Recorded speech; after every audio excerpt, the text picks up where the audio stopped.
Hola chicas, sean bienvenidas todas a la nueva actividad académica de su youtuber favorito, el profesor Roberto. En el día de hoy vamos a estar hablando del metabolismo anaeróbico láctico. Ese metabolismo en el cual el músculo esquelético genera y procesa energía y como resultado tiene la posibilidad de generar esfuerzo muscular en actividades intensas y también produce un material que se asocia directamente con la acidosis del sistema musculoesquelético y la reducción de la actividad muscular, que es la acidosis láctica. Y estaremos tratando un poco sobre este tema en particular, ¿verdad? En esta diapositiva tenemos la oportunidad de analizar un poco lo que sería el proceso metabólico general de la utilización de la energía a través de una vía intramitocondrial. Eso quiere decir de que todo lo que sucede dentro de la mitocondria se llaman procesos metabólicos aeróbicos, debido a que de una u otra manera están utilizando el oxígeno para producir y sintetizar y oxidar sustratos energéticos para producir energía. No obstante, el metabolismo anaeróbico aláctico se da en una vía extramitocondrial, en el citosol de la célula muscular, en la cual el músculo esquelético tiene la oportunidad de producir energía rápida a través de la degradación de la glucosa para producir el piruvato, que al final el piruvato es la molécula que entra en la mitocondria y participa en el ciclo de Krebs para producir energía. La glucosa en este proceso de degradación o de glucólisis extramitocondrial normalmente permite la producción de una serie de moléculas de ATP que permiten utilizarse en el trabajo muscular. En esta imagen podemos observar el glucógeno. El glucógeno básicamente es la manera como el cuerpo almacena la glucosa en los tejidos, ¿verdad? La glucosa normalmente en el torrente sanguíneo se encuentra adherida a algunas moléculas o se encuentran solas vagando en el torrente sanguíneo. Y el glucógeno es la manera con la cual se almacena esta energía en el hígado y en el músculo esquelético. De esa manera podemos analizar de una manera bastante específica de que el glucógeno muscular dentro de los tejidos musculares, valga redundancia, entre mayor sean sus concentraciones, mayor serán las posibilidades del músculo esquelético de generar esfuerzo físico durante una serie de trabajos o un trabajo relacionado con la ejecución de un ejercicio físico, ¿verdad? Los carbohidratos básicamente son unos polihidroxialdehídos y unos polihidroxiacetonas con fórmula general CH2O. CH2O o los CHO, los famosos CHO, ¿verdad? Se clasifican en monosacáridos, que son las azúcares simples, los oligosacáridos, los que son dos monosacáridos uno al lado del otro, unidos a través de un enlace, y los polisacáridos, que son aquellos que tienen más de dos monosacáridos. Los carbohidratos normalmente provienen de fuentes vegetales, ¿verdad? Normalmente nosotros podemos obtener los carbohidratos de nuestra dieta a través del consumo de las harinas, los almidones, ¿verdad? Otros carbohidratos más simples como los azúcares. De manera general podemos hablar de que nuestra dieta, la mayor parte de los carbohidratos provienen normalmente de las bebidas azucaradas, de los carbohidratos adheridos a lo que son la yuca, el ñame, la papa, el pan.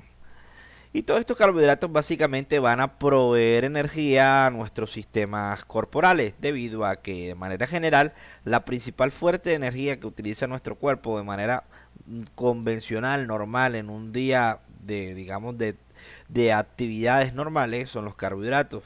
Teniendo en cuenta que la principal fuente de energía del cerebro son los carbohidratos que tenemos almacenados en el hígado. ¿De qué manera nosotros podemos utilizar los carbohidratos en el músculo esquelético, especialmente aquellos que están rondando en el torrente sanguíneo, ¿verdad? Entonces tenemos que tener en consideración de que de por sí solo los carbohidratos, en este caso su molécula de glucosa, su molécula simple, no entra de una manera simple a lo que es la fibra muscular. En la circulación periférica, en la circulación dentro de las fibras musculares o alrededor de la masa muscular, del tejido muscular, vamos a encontrar una serie de capilares diminutos que transportan sangre. La sangre, obviamente, además de llevar el oxígeno y tratar de transportar el dióxido de carbono, que queda como, digamos que, de residuo de los procesos fisiológicos del cuerpo, que ya llegaremos allá, también va circulando la glucosa.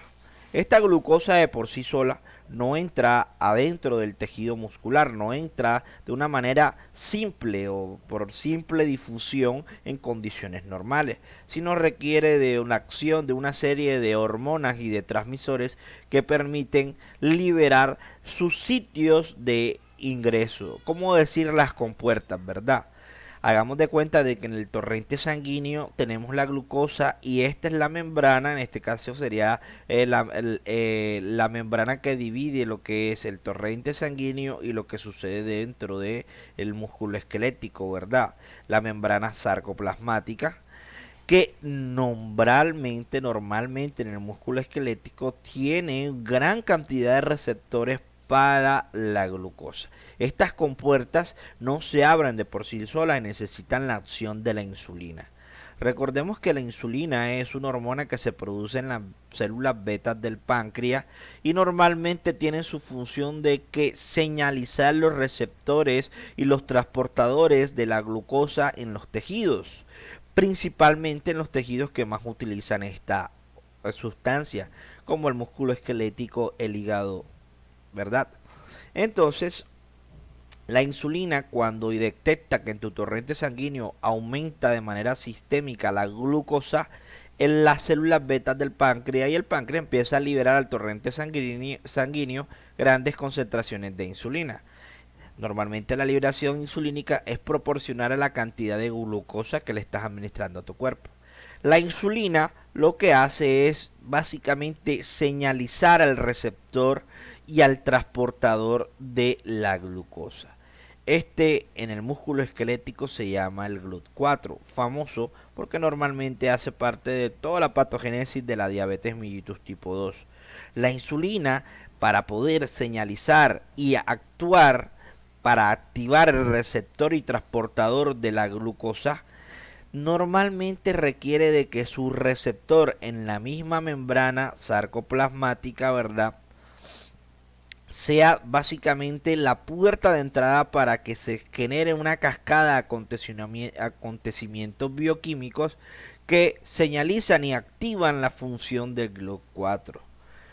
Sin embargo, en condiciones no fisiológicas, en condiciones patológicas, hablando de la resistencia insulínica en pacientes diabéticos, estos receptores de insulina no captan y no señalizan la función de la insulina. La insulina llega a su receptor, pero no activa esta o esta cascada de acontecimientos. Simplemente hace resistencia y no capta esta señal. En condiciones fisiológicas, la insulina llega a su receptor, la receptor activa una cascada de acontecimientos un poco complejos para hablarlos en este sentido, pero que tienen como objetivo primordial señalizar al GLUT4 para que vaya a recibir la glucosa, le abra las compuertas y lo transporte hacia dónde, hacia adentro del sarcoplasma. Eso quiere decir de que tenemos la posibilidad de transportar y utilizar dentro de la fibra muscular a la glucosa gracias a que el GLUT4 es señalizado por la cascada de acontecimientos que genera la insulina. Pero hay que tener presente de que si estamos en plena actividad física o ejercicio físico, esta glucosa se utilizará de manera inmediata para producir energía. Si en el caso particular estás en reposo o en un periodo de recuperación post ejercicio, esta glucosa que va entrando se va a almacenar en forma de glucógeno con otra glucosa, una adherida al lado de otra. Y si en caso particular tengas exceso de energía en tu cuerpo porque tienes mucha glucosa ya en el tejido muscular, esta glucosa que básicamente va pasando por el tejido muscular seguirá dando vueltas en el torrente sanguíneo por el hecho de que ya existe una capacidad limitada de almacenar glucógeno en el músculo esquelético y que eso básicamente bloquea los receptores y hace de que en tu torrente sanguíneo cada vez haya más y más y más glucosa.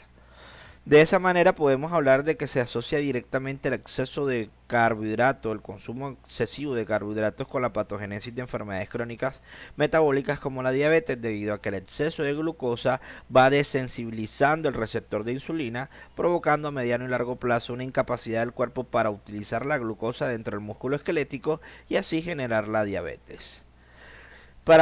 También vale la pena mencionar de que existen una serie de GLUTs, las moléculas, existen 7 tipos demostrados, identificados y diferenciados, pero los que nosotros vamos a estar hablando es del GLUT4, que es el que básicamente tiene gran injerencia en el metabolismo del músculo esquelético, y el GLUT3, que hace referencia a lo que es el consumo de la glucosa en el cerebro, ¿verdad?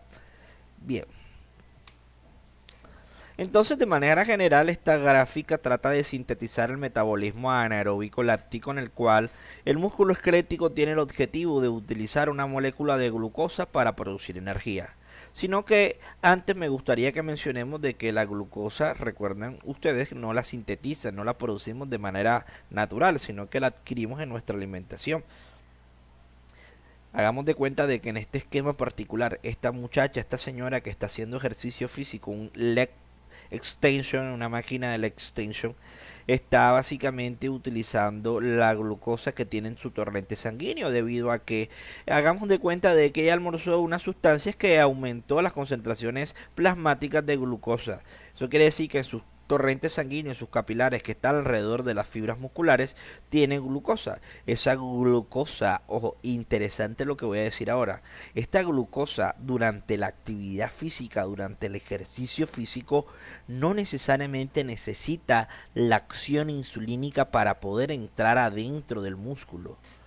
Eso quiere decir de que de alguna u otra manera el ejercicio físico está estimulando la absorción de la glucosa, porque en la demanda energética del ejercicio, el músculo requiere de una manera activa y permanente un suministro energético para poder tolerar el esfuerzo.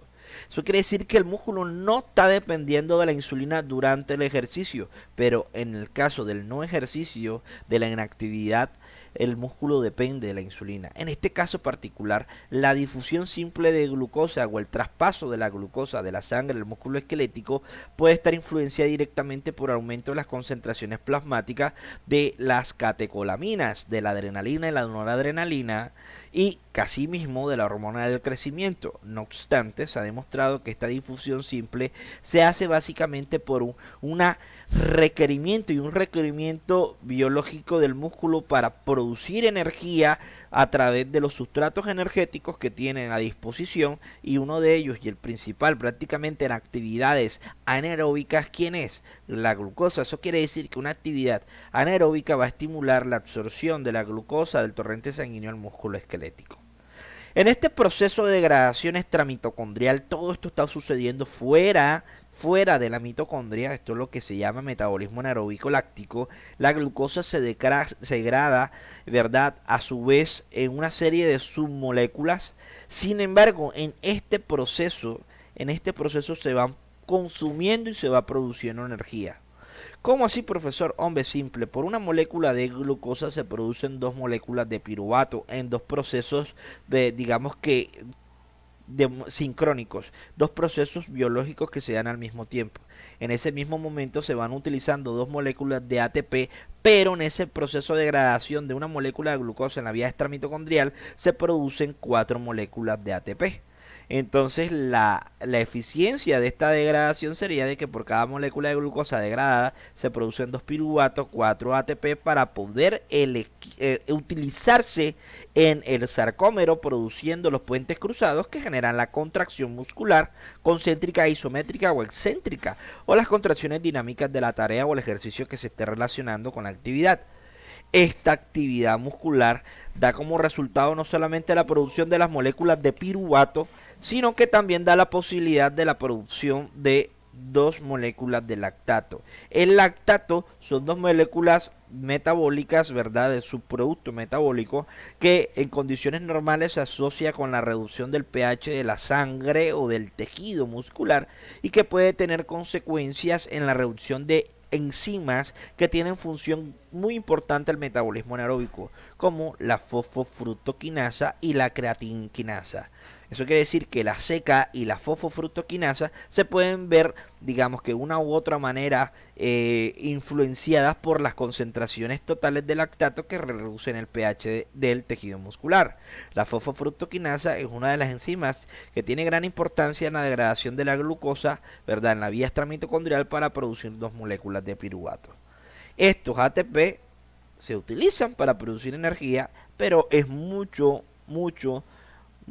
menos eficiente que una vía aeróbica, donde estos piruvatos sirven para producir muchas moléculas de ATP. Aquí esta vía produce una cantidad limitada de energía, por eso se asocia normalmente con la producción de la fatiga o el acercamiento de la fatiga al fallo muscular, debido a que esta producción energética es insuficiente para tolerar tareas de gran intensidad que normalmente se asocian al metabolismo anaeróbico. Este es el mismo proceso. Realmente creo que para nuestras competencias no es muy importante desglosar todo este proceso, ¿verdad? Bioquímico. Sin embargo, es muy importante que tengamos la consideración de que la glucosa produce moléculas de piruvato, produce 4 moléculas de ATP, sin embargo utiliza 2. Y asimismo, estas moléculas cuando se producen también generan lactato, que se asocia directamente con la acidosis metabólica del músculo. La difusión simple de glucosa que había dicho anteriormente, influenciada por la acción de las catecolaminas, se asocia directamente al gradiente de concentración. ¿Qué es el gradiente de concentración? La cantidad total de sustancia almacenado en un compartimiento o un segmento de una membrana. En la membrana que nosotros estamos hablando es la membrana que separa los capilares sanguíneos, ¿verdad?, de básicamente de la circulación o la perfusión muscular, y los que son la membrana sarcoplasmática que separa lo que es la fibra muscular. En ese sentido, a través de esa membrana va entrando de una u otra manera gran cantidad de glucosa en el ejercicio físico, dependiendo de las concentraciones totales que hay en el torrente. Si hay mucha glucosa en el torrente sanguíneo, en la perfusión, va a ser mucho más fácil que esa glucosa entre a la fibra muscular en situaciones de ejercicio. ¿Cómo así? Claro, si estás haciendo actividad física, ejercicio, y estás utilizando la glucosa del músculo esquelético, esa disminución de las concentraciones de glucosa o el glucógeno intramuscular van a activar de una u otra manera esos receptores de manera autónoma, independiente a la insulina, para que la glucosa se transporte por fuera de la mitocondria, por fuera de la fibra muscular hacia adentro. Eso quiere decir de que el gradiente de concentración básicamente está influenciando la difusión de la glucosa del torrente sanguíneo hacia dentro de la fibra. Repito, entre menos glucosa esté quedando en el ejercicio físico dentro del músculo, básicamente se abren los canales para que se transporte la glucosa que está en el torrente sanguíneo hacia adentro del músculo esquelético. Y de esa manera, en este mismo proceso se sistematiza lo que es básicamente el proceso de degradación de la glucosa en la vía extramitocondrial, teniendo en cuenta de que el lactato producido por esta degradación y los hidrógenos libres que se producen, ¿verdad?, normalmente se relacionan con la fatiga. Ya estaré hablando en otro post, en otro video, simplemente de lo que es la fatiga periférica y cómo afecta el trabajo muscular. Estas gráficas ustedes tuvieron la oportunidad de básicamente tratar de interpretarlas, ¿verdad? Es por eso que voy a tratar de ser simple en la explicación, debido a que muchos de ustedes ya han sabido explicarla de manera muy eficiente. Sin embargo, los felicito a las personas que tuvieron la oportunidad antes de montar este video de explicar lo que sucede con estas relaciones, ¿verdad? En este plano cartesiano tenemos una relación inversa entre el pH sanguíneo y las concentraciones de ¿quién? Del lactato. Claro, eso quiere decir de que a medida que va aumentando el lactato en el torrente, en el músculo esquelético, el pH que va sucediendo va disminuyendo. Eso quiere decir que la producción de lactato está generando una acidosis. Entre más bajo está el pH, más ácido; entre más alto, más alcalino o básico, como mencionan algunos autores. Y en esta gráfica estamos hablando de que si el pH está bajo, la actividad de la fosfofructoquinasa se ve reducida. En condiciones normales, cuando el pH está entre 7.35 y 7.45, la actividad de la fosfofructoquinasa está en su máximo esplendor.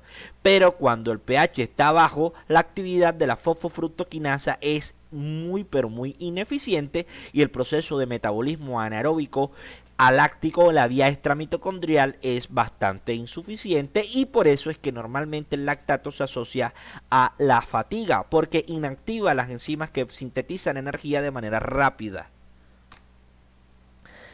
El ciclo de Cori será básicamente, y a partir de este momento, ciclo de Cori, ciclo de Krebs, serán una serie de actividades que estaremos discutiendo, digamos, tratando de analizar para ver qué sucede en estos procesos.